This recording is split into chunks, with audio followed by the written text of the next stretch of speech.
levels. To achieve lasting change, we have to understand and confront the multiple intersecting factors at play. However, Dawes insightfully argues that we have to be mindful of more than the social determinants of health. More specifically, he indicates that the political determinants of health are actually far more influential and can be far more insidious when they are not properly addressed, given that the American political process is the foremost avenue for implementing change. He demonstrates that many challenges recognized as social determinants are in fact the result of political determinants. These political determinants are often masked as social determinants because it is more palatable to do so. I commend Dawes for not only creating a detailed framework that outlines the political determinants of health, but also providing us with timely enlightenment about the challenges we are facing. Once we clearly understand what the political determinants are and how they intersect with health policy, we will be much more prepared to effectively harness the political process to implement needed changes. America has a long history of tireless advocacy to create greater equity in society and in health. In recent years, we have seen signs of progress, such as the implementation of the Affordable Care Act, but we are also witnessing significant setbacks and inertia.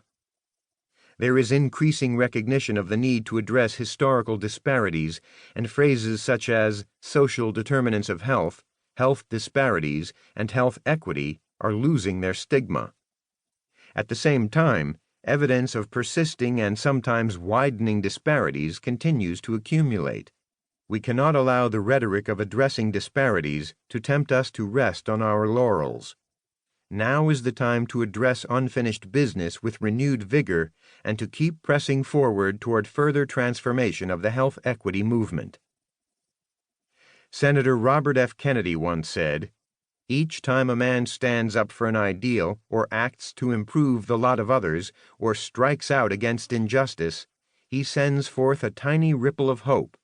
And crossing each other from a million different centers of energy and daring, those ripples build a current that can sweep down the mightiest walls of oppression and resistance." Mighty walls of oppression and resistance face us as Americans. The political determinants of health and their impact on achieving health equity have erected some of the more powerful, yet rarely recognized and discussed walls of resistance. The lessons in this book send out clear ripples of hope that can create new tools and momentum to improve health outcomes of untold millions of Americans and to reduce and ultimately eliminate inequities in health. The health equity movement is just that, a movement of people committed to advancing health equity for all communities. It requires the participation and unwavering commitment of all of us, working together to address all the determinants of health and advocating for improving the quality of life for those who have been historically ignored and excluded from opportunities afforded other privileged groups.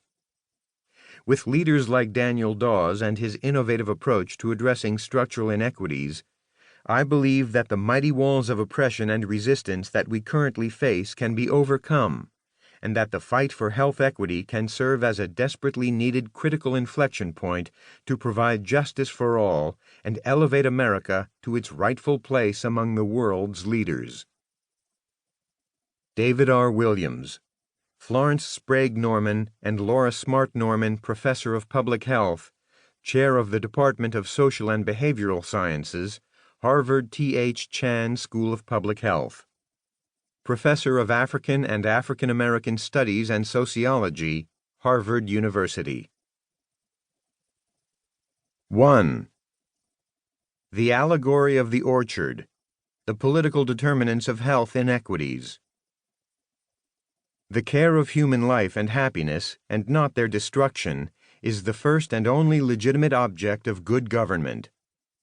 Thomas Jefferson, to the Republicans of Washington County, Maryland, 31 March, 1809. The movement to bolster health equity has heavily focused on health disparities, which are differences in health outcomes among population groups. However, not much attention has been given to understanding the factors, systems, or structures, laws, and policies that create, perpetuate